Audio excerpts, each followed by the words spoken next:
Eh bien, salut les geeks! Vous voulez vous faire plaisir, mais en même temps faire un petit geste pour la planète? Alors je vous conseille soit l'occasion ou le reconditionné, bien sûr avec les garanties qui vont avec.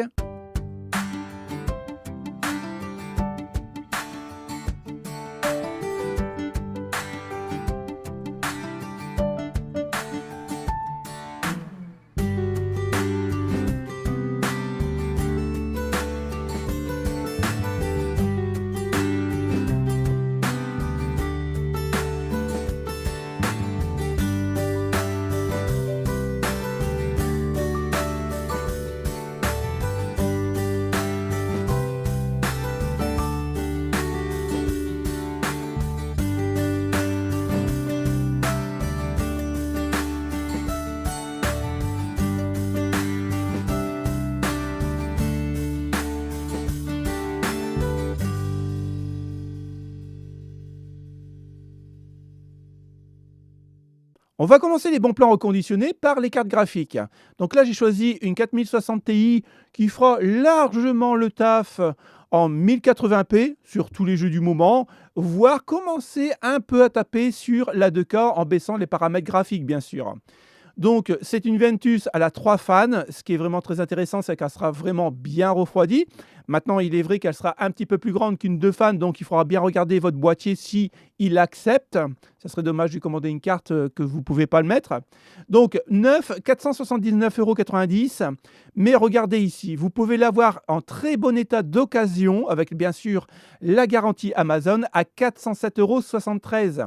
Ça vous fait une économie de 72 € et honnêtement, ça se prend quoi. Pour la deuxième carte graphique, j'ai choisi une 4070 Gaming X de chez MSI, mais vous pouvez voir, c'est une Slim.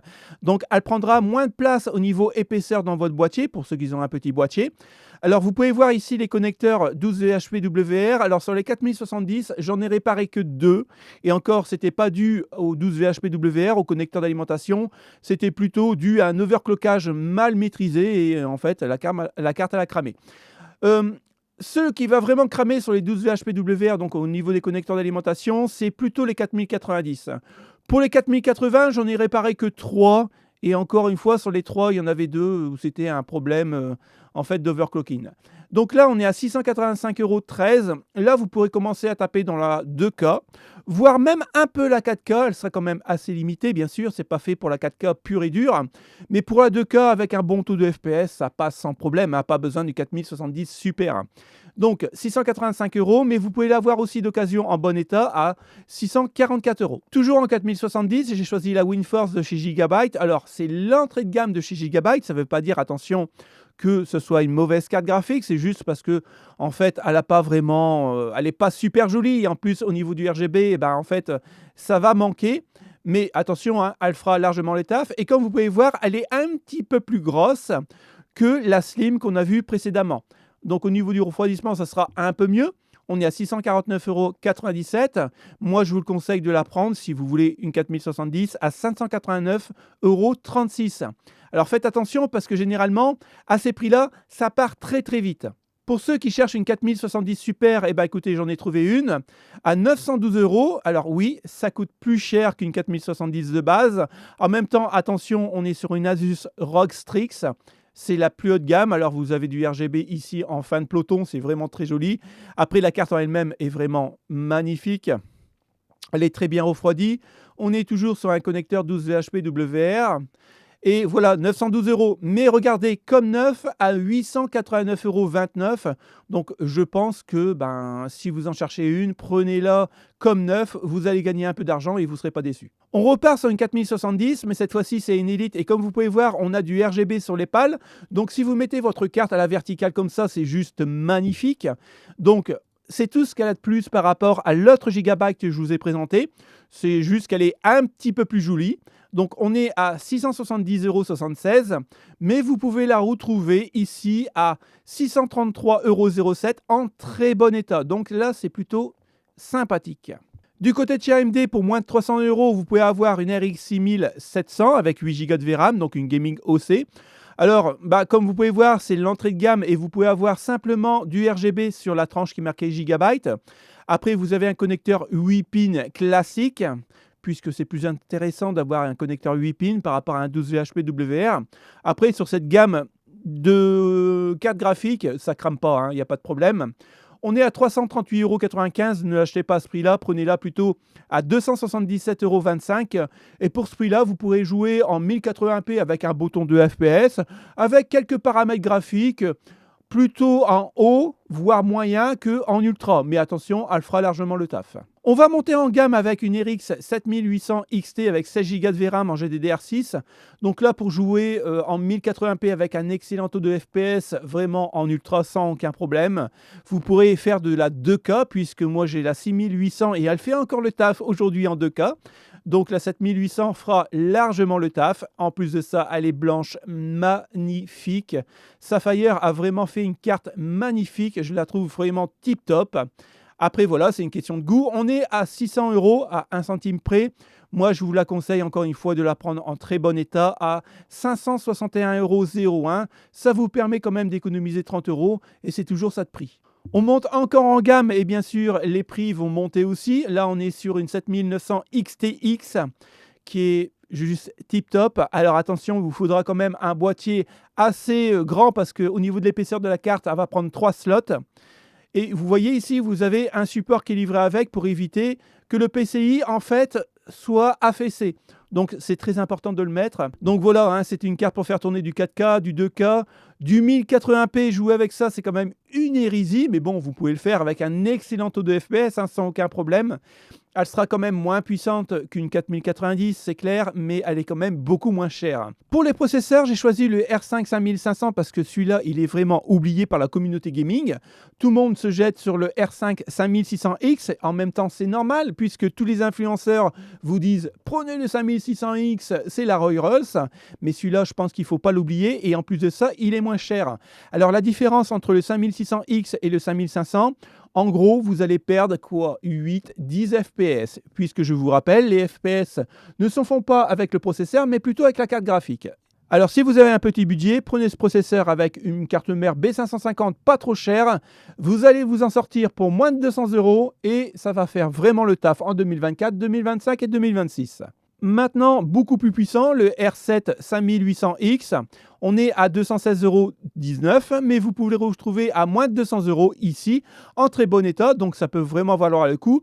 Mais attention, si vous jouez vraiment à des jeux, on va dire FPS, style comme ça, ne prenez pas ce genre de processeur, ça ne vous servira strictement à rien. Donc, si vous faites de la VR, oui, peut-être, mais sinon, pour le reste, oubliez. Prenez plutôt, si vous voulez absolument un Ryzen 7, le 5700X, il vous coûtera quand même moins cher, 195,20 € au prix du neuf, et vous pouvez le retrouver soit à 194 € ici, mais sinon, encore une fois, hein, si vous jouez encore avec des jeux FPS ou des trucs comme ça, prenez un Ryzen 5, il y en a largement assez. Maintenant, s'il vous faut le dernier né des Ryzen 5, le 7600X fera largement l'affaire. Par contre, on est à 244 €. N'oubliez pas, vous passez à l'AM5, donc il faudra changer vos barrettes mémoire en DDR4 pour passer à la DDR5. Mais voilà, vous le retrouvez ici à 239,75 €. Et là, vous pourrez même commencer à gérer une chaîne YouTube. Pour les débuts d'une chaîne YouTube ou le début d'une chaîne Twitch, ça fera largement le taf. Pour ceux qui n'auraient pas les moyens d'acheter une carte graphique, le Ryzen 5 5600G fera largement le taf en 1080p.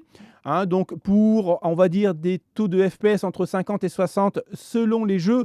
Maintenant, pour les AAA, oubliez, hein, c'est juste un APU graphique. Donc 127,47 € au lieu de 139 €, ça peut faire vraiment le taf. Après, les nouveaux Ryzen 8600G sera largement mieux, mais ils seront un peu plus chers. Pour ceux qui ont vraiment un tout petit budget, écoutez, le Ryzen 3200G pourra faire le taf encore quelques temps. 88 €, mais vous le retrouvez à 69,90 €. Là, ça sera pour les jeux vraiment très petits, de style FPS, par exemple Warzone, passera sur ce genre de processeur. Mais voilà, en low, avec un taux de FPS entre 50 et 60, pas plus, et en 1080p. Pour ceux qui voudraient du Intel, le 13500 fera largement le taf, on est sur du i5. Pour le jeu vidéo, il est vraiment très bon. Et voilà, il est un peu plus cher, 281,99 €. Et vous le retrouvez ici, regardez, à 230 € en très bon état. Je vous le conseille de le prendre en 230 € parce que là, ça vaut vraiment le coup. Et en plus, vous économisez quasiment 51 €.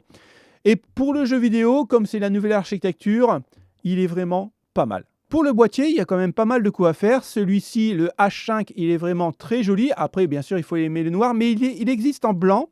En plus, vous pouvez mettre un 240 mm sur le haut et un 280 sur le bas, donc ce qui est intéressant pour les water cooling AIO, même du custom, hein, pourquoi pas.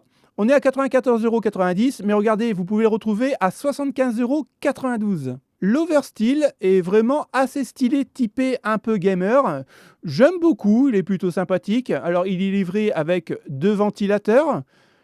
Et honnêtement, en blanc comme ça, il claque bien. Donc on est à 74,35 €, mais regardez ici, comme neuf, à 56,08 €. Donc là, ça vaut vraiment le coup. Ici, on est en face du TG4 de chez Sharkoon. Je le trouve vraiment trop beau. Avec les halos comme ça, RGB au niveau des ventilateurs. Alors il est livré avec 4 ventilateurs. Ce qui est pas mal ici, c'est que vous pourrez gérer le RGB directement avec ce hub ici. Mais il faut faire attention. Ici, vous allez mettre votre alimentation et comme vous pouvez voir, il n'y a pas de cache. Alors, soit en faire un soi-même pour cacher tous les câbles, ou alors il va falloir un câble management vraiment au top. Mais voilà, on est à 87,26 € et on peut retoucher aujourd'hui en très bon état à 61,09 €. Le Corsair 680X, je le trouve vraiment trop beau. En plus, voilà, Corsair, c'est vraiment de la qualité. Il n'y a aucun reproche à lui dire. Ce que j'aime beaucoup, c'est que la porte, elle est comme ça sur des charnières et ça, c'est vraiment tip top. Ce qui me manque un peu sur mon D41, c'est un peu dommage. Après, voilà, hein, il est vraiment très modulable. Vous pourrez faire tout ce que vous voulez avec. Même faire un water cooling custom. On peut mettre du 360 mm.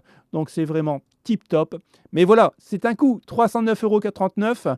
Ne l'achetez pas à ce prix-là. Regardez ici, en très bon état, à 193 €. Et là, franchement, pour un boîtier haut de gamme, ça vaut vraiment le coup à moins de 200 €. Si vous êtes fan de MSI, le mec va vraiment vous plaire. Il est livré avec 4 ventilateurs ARGB et au niveau du design, c'est juste tip top. Regardez ici, c'est juste magnifique. MSI a vraiment bien fait les choses pour cette fois-ci.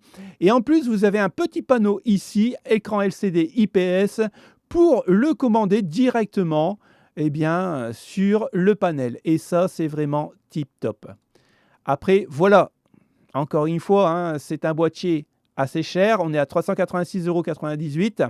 Donc pour les grosses configs, et vous pouvez les retrouver ici à 309,27 € en très bon état. Le 7000D, mon regretté boîtier, d'ailleurs je l'ai toujours en stock, mais franchement je le regrette un peu parce que mon D41 est vraiment pas mal, mais le 7000D était vraiment beaucoup mieux refroidi. Mais voilà, on ne peut pas avoir tout ce qu'on veut. Moi j'avais mis un 480 mm en AIO pour refroidir mon 12900K et il était vraiment tip top, mais voilà. Attention, il est très lourd et il est vraiment très encombrant puisqu'on est sur de l'EATX. On est à 279,87 €, mais vous le retrouvez ici à 220 € en très bon état. Le 2000D chez Corsair, j'ai failli acheter celui-là, mais il était vraiment trop petit pour la config que je voulais mettre dedans. Bon, on peut quand même y caser une 4090, hein, c'est sans aucun problème, mais je trouve qu'au niveau de la chauffe, c'est pas super tip top. Mais sinon, c'est un très bon boîtier, 116,96 € et vous le retrouvez comme neuf, soit à 91,26 € ou alors moi je le prendrai à 86,22 € en version acceptable. En fait, la boîte va être complètement déglinguée, il y aura du scotch Amazon dessus, mais le boîtier n'aura rien du tout. On passe au téléphone portable, je sais, c'est assez rare que j'en mets sur la liste. Mais là, le Blackview A70 Pro, c'est un bon smartphone, pas trop cher. Il est bon à peu près partout. Il n'est pas excellent vu le prix parce qu'il coûte à moins de 100 €. Mais voilà, vous le retrouvez à 79,43 € en très bon état. Et honnêtement, pour ce prix-là, il fera vraiment le taf. Après, s'il vous faut vraiment la plus haute technologie en photo et en vidéo, eh bien dans ce cas-là, prenez un téléphone à 1000 €, voire 1500 €. Vous aurez le top du top. Mais pour un téléphone de tous les jours, celui-là fera largement l'affaire. Et s'il vous faut un téléphone incassable, moi je me tâte à prendre celui-là parce que le mien, en fait, il passe plus de temps dans la pelouse qu'à la maison parce qu'il me gonfle. Alors un incassable, c'est vrai que ça serait pas mal pour moi parce que je les change régulièrement.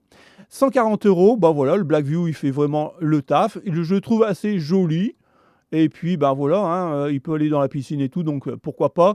Et on le retrouve à 90,59 € comme neuf. Une petite tablette, je l'avais testée celle-ci en vidéo, elle est vraiment sympathique. Et on la retrouve à 85,99 € au lieu de 160. Là, ça vaut vraiment le coup puisque c'est moitié prix. Pour ceux qui cherchent une PS5, sachez que maintenant qu'ils sont en stock, 533 €, non, l'achetez pas, mais plutôt à 496,99 €, ça vous fait une économie et puis ça vous permet d'acheter un jeu avec la console. La Xbox Series X, ma console préférée, comme vous le savez, vous pourrez y tourner en 4K 60 FPS, mais sachez qu'il y a un jeu, alors je ne sais plus le titre, on peut faire du 4K 120 FPS, donc c'est plutôt sympathique avec les mises à jour.